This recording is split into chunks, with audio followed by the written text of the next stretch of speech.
बिस्मिल्लाहिर्रहमानिर्रहीम। सातकैन education services. Assalamu alaikum dear students. This is for class 10 subject physics. Today we will start chapter number 14, refraction of light and optical instruments.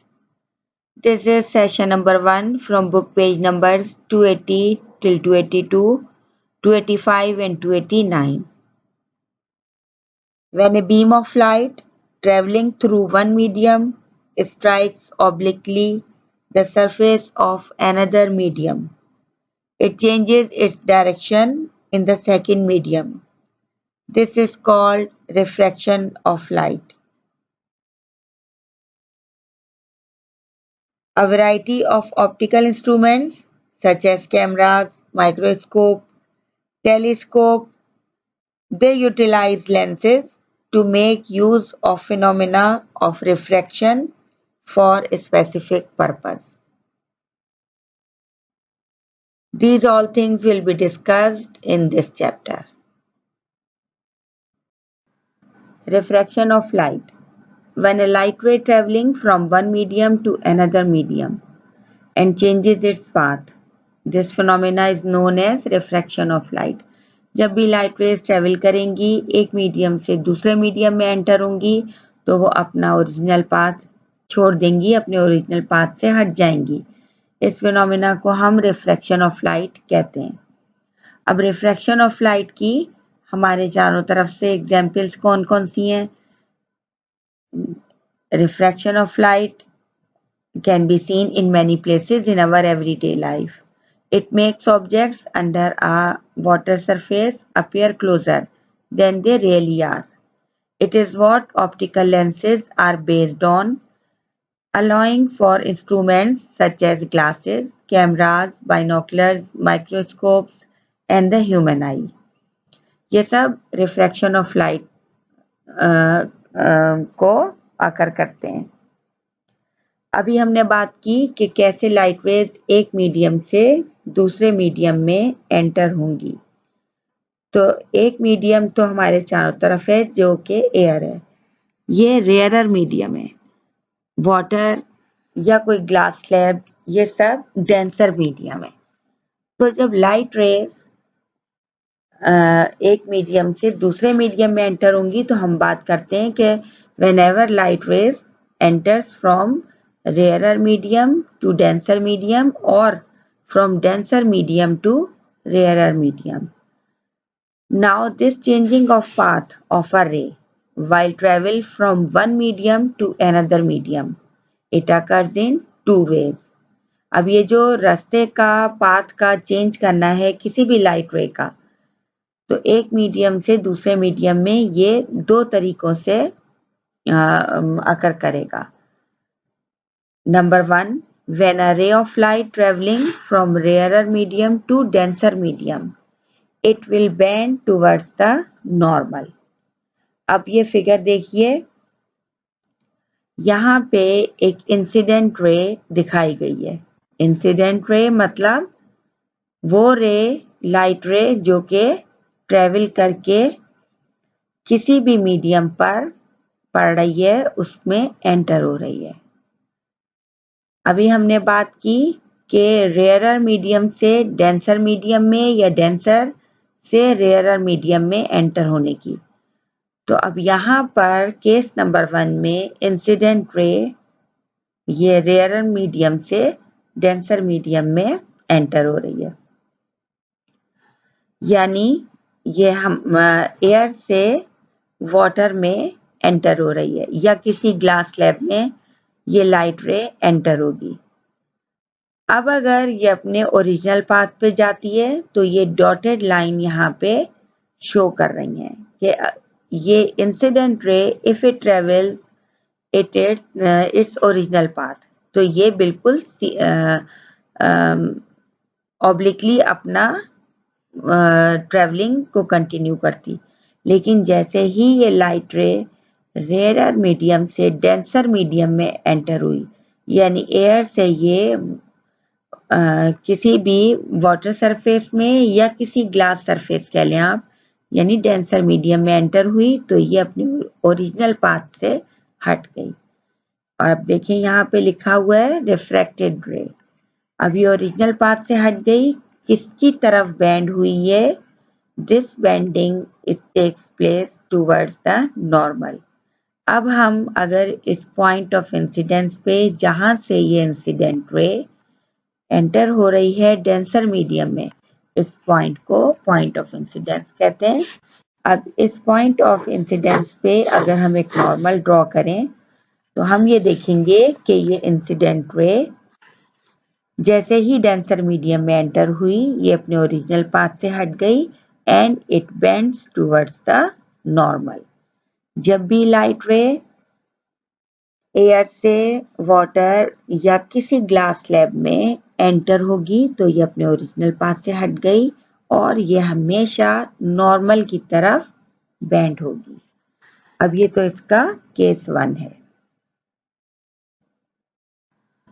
Now number 2, when a ray of light traveling from denser medium to rarer medium, it will bend away from the normal. अब ये याद रखने वाली बात है कि जब भी रे ऑफ लाइट ट्रेवल करेगी और ये डेंसर मीडियम से रेयरर मीडियम में एंटर होगी तो ये नॉर्मल से दूर हट जाएगी। It will bend away from the normal. ये अपना ओरिजिनल पाथ छोड़ देगी और ये नॉर्मल से दूर हट जाएगी। अब यहाँ पे देखें इंसिडेंट रे यहाँ पे आपके लेफ्ट हैंड साइड पर नीचे की तरफ ड्रॉ हुई है। इंसिडेंट रे जब भी एंटर होगी डेंसर मीडियम से रेयर मीडियम में, यानी ये अब वाटर से एयर में एंटर हो रही है या ग्लास स्लैब से बाहर एयर में एंटर हो रही है ये इंसिडेंट लाइट रे। अब ये इंसिडेंट रे है और ये पॉइंट ऑफ इंसिडेंस से आगे जाके अपने ओरिजिनल पाथ से हट गई रिफ्रैक्टेड रे। और अगर ये डॉटेड लाइन को हम देखें तो ये इसका इंसिडेंट रे का ओरिजिनल पाथ है, ओरिजिनल रास्ता है। लेकिन जैसे ही लाइट रे डेंसर मीडियम से रेयरर मीडियम में आई ये नॉर्मल से दूर हट गई। It will bend away from the normal. ये नॉर्मल से दूर हट गई। This bending of light is called as refraction of light. The ray of light which passes through another medium is called refracted ray. ये तो हमें मालूम ही है कि इंसिडेंट रे क्या होती है कि जब भी कोई लाइट रे किसी भी सरफेस पे टकराती है तो वो इंसिडेंट रे होती है और अगर वो उस मीडियम में एंटर हो गई है तो उसे अब हम रिफ्रैक्टेड रे कहेंगे। तो यहाँ पर दो बातें क्लियर हो गई। What is refraction of light? Refraction of light जब भी लाइट रे ट्रेवल करेगी और एक मीडियम से दूसरे मीडियम में ऑब्लिकली एंटर होगी। अब यहाँ पे एक नई बात हम कह रहे हैं कि ऑब्लिकली एंटर होगी तो उस सूरत में वो अपना रास्ता चेंज कर लेगी। तो हमने यहाँ पे दो चीजें, दो फिगर्स देखी।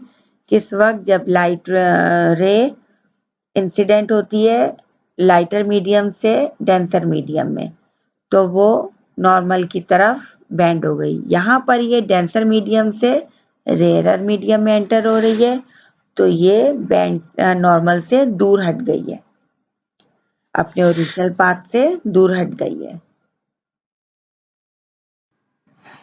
Now students, this experiment will help you understand this refraction of light more clearly.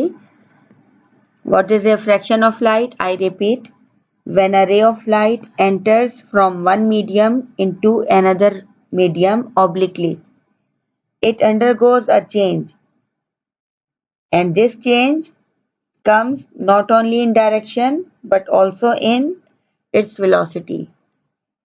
This change of direction and velocity of light as it enters from one medium into another medium is known as refraction of light. अब यहाँ पे इस experiment में देखें क्या कर रहे हैं। एक ग्लास स्लैब को लिया गया है और एक इंसिडेंट रे सी इसमें एंटर हो रही है। अभी हमने कहा जब भी लाइट रेज एंटर होंगी किसी भी मीडियम से दूसरे मीडियम में ऑब्लिकली, तो अब ये ग्लास स्लैब जो है ये एक डेंसर मीडियम है, इसके चारों तरफ एयर है जो कि लाइटर मीडियम है, रेयरर मीडियम है। तो यहाँ से एक लाइट रे एंटर हो रही है ऑब्लिकली, तो दो चीजें इसमें चेंज हो रही हैं। एक तो ये अपना पाथ चेंज कर रही है, अपना रास्ता चेंज कर रही है ये रे ऑफ लाइट। दूसरा इसकी वेलोसिटी में भी चेंज आ रहा है। जिस वेलोसिटी से ये ट्रेवल कर रही थी वो वेलोसिटी अब इसकी चेंज हो जाएगी। यहाँ पर अगर हम देखें तो क्या है कि एक रे सी एंटर हो रही है हम लाइटर मीडियम से डेंसर मीडियम में एट पॉइंट ओ। अब यहाँ पे हमने एक नॉर्मल ड्रॉ किया एन, पॉइंट ऑफ इंसिडेंस से एक हमने नॉर्मल ड्रॉ कर लिया इंसिडेंट रे के साथ। अब क्या है कि जो ये रे है ये CON ये बना रहे हैं एंगल ऑफ इंसिडेंस।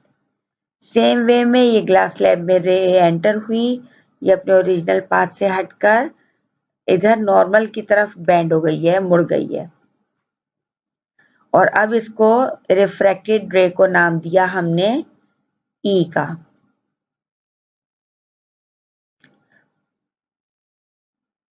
यहाँ पर इस EON यानी रिफ्रैक्टेड रे, पॉइंट ऑफ इंसिडेंस और नॉर्मल ने एक एंगल फॉर्म किया जिसे एंगल ऑफ रिफ्रैक्शन का नाम दिया जाता है। यानी ये एंगल ऑफ रिफ्रैक्शन है और ऊपर एंगल ऑफ इंसिडेंस है। इसके बाद ये रे ऑफ लाइट यहाँ से बाहर निकल गई। अब फिर इसने अपना रास्ता चेंज किया, यानी अब ये डेंसर मीडियम से लाइटर मीडियम में जा रही है, तो ये नॉर्मल से दूर हट गई है। यहाँ पर अगर हम नॉर्मल ड्रॉ करें, पॉइंट ऑफ इंसिडेंस E को लें और यहाँ पे हम नॉर्मल ड्रॉ करेंगे तो हम क्लियरली देख लेंगे कि कैसे इस रे ऑफ लाइट ने अपना पाथ चेंज किया। तो अब यहाँ पे हमारे पास क्या क्या हमने इससे रिजल्ट्स देखे कि जब भी रे of light passes from a rarer medium to the denser medium, the refracted ray bends towards the normal, and if the ray of light passes from a denser to a rarer medium, the refracted ray moves away from the normal. अब देखिए यहाँ पे incident ray lighter medium से enter हो रही है glass slab में जो कि एक डेंसर मीडियम है, तो ये अपने ओरिजिनल पाथ से हटके नॉर्मल की तरफ बेंड हो गई। अब ये रिफ्रैक्टेड रे यहाँ से बाहर जा रही है, तो बाहर जाने पर हम क्या देख रहे हैं कि इसे एमर्जेंट रे का नाम दिया और ये नॉर्मल से दूर हट गई है। यहाँ पे अगर हम पॉइंट ऑफ इंसिडेंस E को लेकर नॉर्मल ड्रॉ करें तो हम क्लियरली देखेंगे कि इस रे ऑफ लाइट ने फिर अपना पाथ चेंज कर लिया है।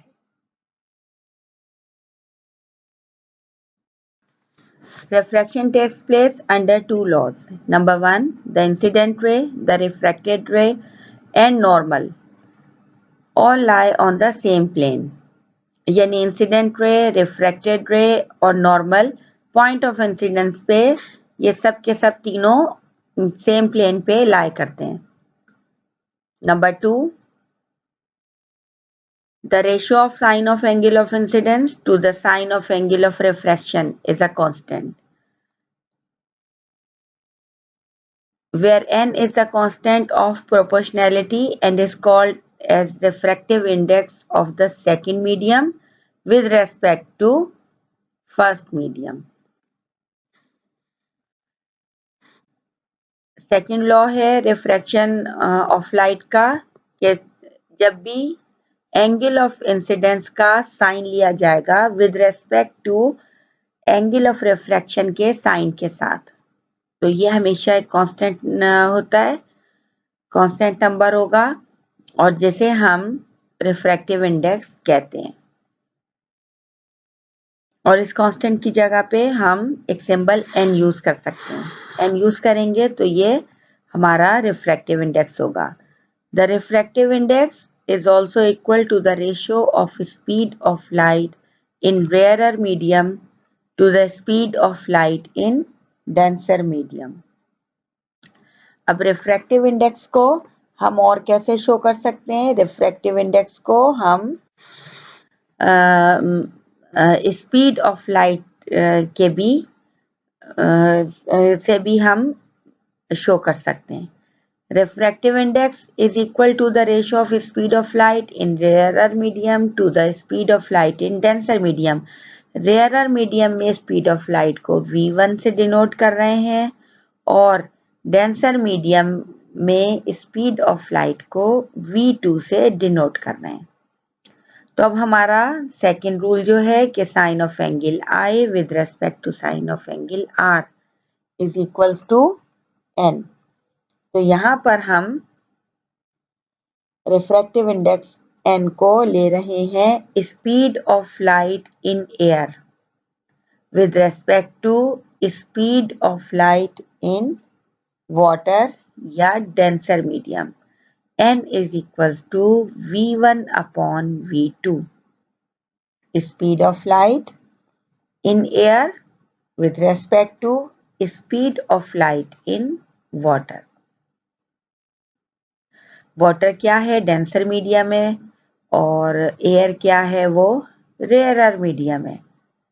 अब यहाँ ये v1 शो किया इन्होंने। Speed of light in air कितनी है? 3 × 10⁸ मीटर पर second.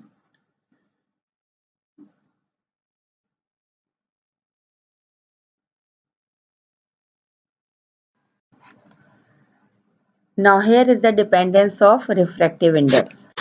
The refractive index of a medium does not depend upon the angle of incidence. It depends upon the nature of medium. For example, the velocity of light in water is 2.26 × 10⁸ meter per second. And velocity of light in air is 3 × 10⁸ meter per second. Now we have to calculate the refractive index of water.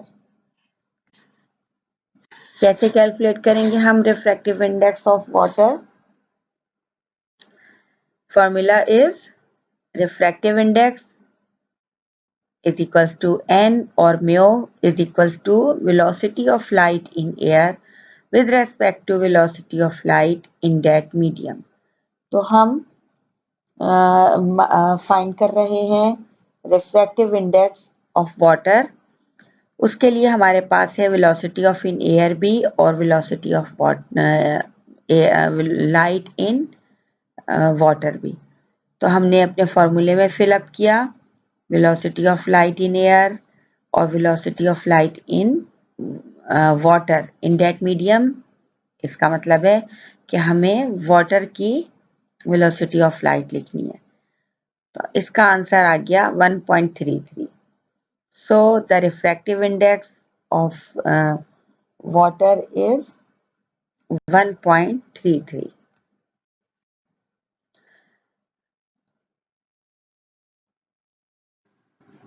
Now the refraction of light through prism. What is prism? It is a transparent refracting body having 5 surfaces, out of which 2 are triangular and 3 are rectangular. Angle in between the 2 rectangular surfaces and opposite to the base of the triangle is called angle of prism and it is denoted by A. जाहिर है ये prism जो है ये glass का बना हुआ है जो कि डेंसर मीडियम है। तो ट्रांसपेरेंट है, ग्लास का बना हुआ है, रिफ्रैक्टिंग बॉडी है, इसकी 5 सरफेसेस हैं, 2 ट्रायंगुलर हैं और 3 रेक्टेंगुलर हैं। और रेक्टेंगुलर सरफेसेस के साथ जो यहाँ पे एंगल फॉर्म हो रहा है opposite to the base of the triangle, उसे ए का नाम देते हैं। इसे एंगल ऑफ प्रिज्म कहा जाता है। Now how refraction takes place through prism. अब हम यहाँ पे ये एक्सपेरिमेंट करेंगे। एक प्रिज्म को हमने उसकी बेस पे रखा और इस बेस पे इसे हमने ABC का नाम दे दिए। अब यहाँ पे हम लेफ्ट हैंड साइड पर देखें, एक रे ऑफ लाइट ऑब्लिक इस पर स्ट्राइक करती है ग्लास स्लैब की सरफेस AB पर।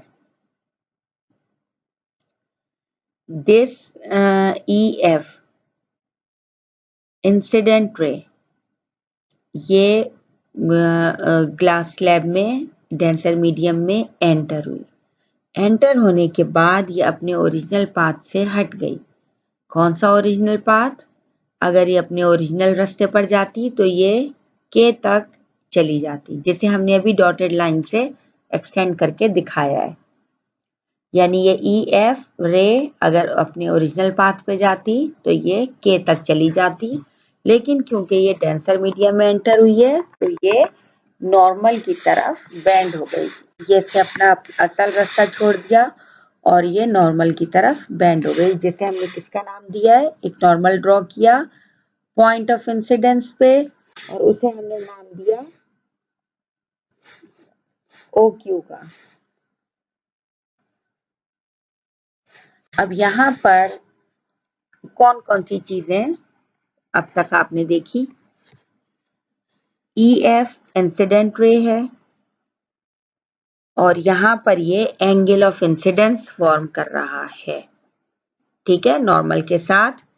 EFO angle of incidence. उसके बाद ये ग्लास स्लैब में एंटर हुई रे,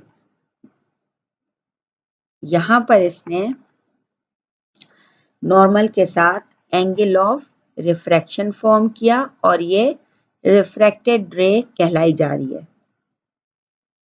क्योंकि ये अंदर एंटर होने के बाद मुड़ गई नॉर्मल की तरफ।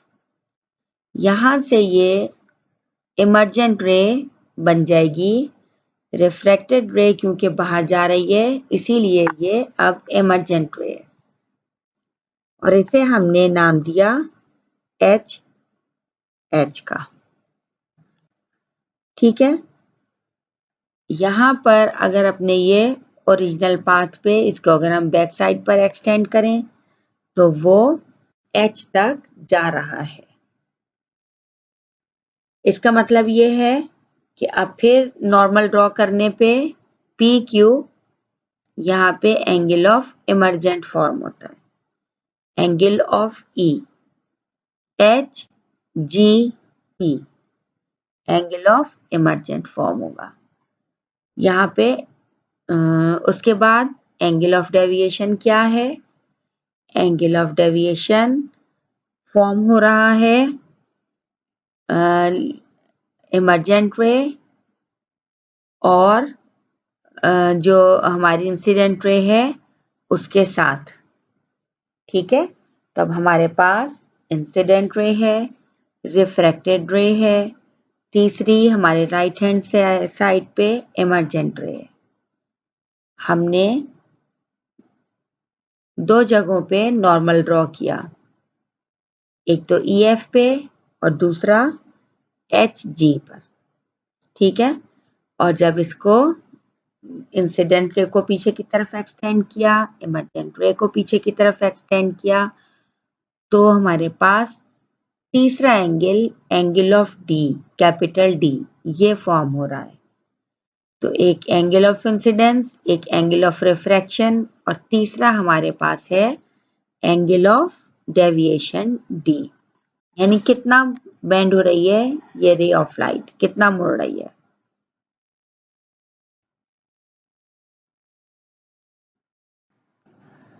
Now here is a list of different angles which are formed at different points of prism. Angle of incidence मैंने आपको बताया, ये कहाँ फॉर्म होता है? इंसिडेंट रे और नॉर्मल के दरमियान। एंगल ऑफ रिफ्रैक्शन ये प्रिज्म में अंदर एंटर होने के बाद जो इंसिडेंट रे अपने रास्ते से हट गई थी वो रिफ्रैक्टेड रे बन गई, उसके और नॉर्मल के दरमियान एंगल ऑफ रिफ्रैक्शन फॉर्म होगा। एंगल ऑफ डेविएशन फॉर्म हो रहा है, इंसिडेंट रे को एक्सटेंड करेंगे, हम पीछे बढ़ा देंगे कि अगर ये अपने ओरिजिनल रास्ते पर जाती बगैर बेंड हुए तो ये कहाँ तक जाती, और इमर्जेंट रे को हमने पीछे की तरफ एक्सटेंड किया कि अगर ये अपने पीछे एक्सटेंड करेंगे तो कहाँ जाएगा, इन दोनों के दरमियान एंगल ऑफ डेविएशन फॉर्म होगा। और ये एंगल ऑफ डेविएशन जो है ये इंसिडेंट रे और इमर्जेंट रे के दरमियान फॉर्म हुआ, और इस एंगल ऑफ डेविएशन की वैल्यू ये वेरी करती है एंगल ऑफ इंसिडेंस के साथ। What is angle of minimum deviation? The minimum value of angle of deviation is called the angle at minimum deviation. It is denoted by dm. It is least when the incident ray and the emergent ray makes equal angles with the normal, that is when the refracted ray is parallel to the base BC of the prism. Now here is the refractive index. Refractive index of the material of the prism. हम ये कैसे मालूम करेंगे? Refractive index of the material of the prism.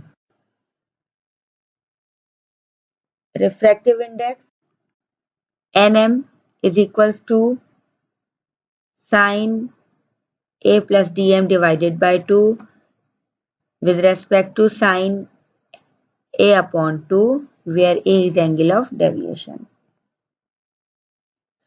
और ये dm जो है ये मिनिमम डेविएशन शो कर रहा है। Now here is your homework. Question number 1. What is meant by refraction of light? State the laws of refraction. Question number 2. Explain in detail the refraction of light through a prism. Question number 3. What is refractive index? Write down its formula. Learn and write these questions in your copy. Okay students, thank you. Allah Hafiz.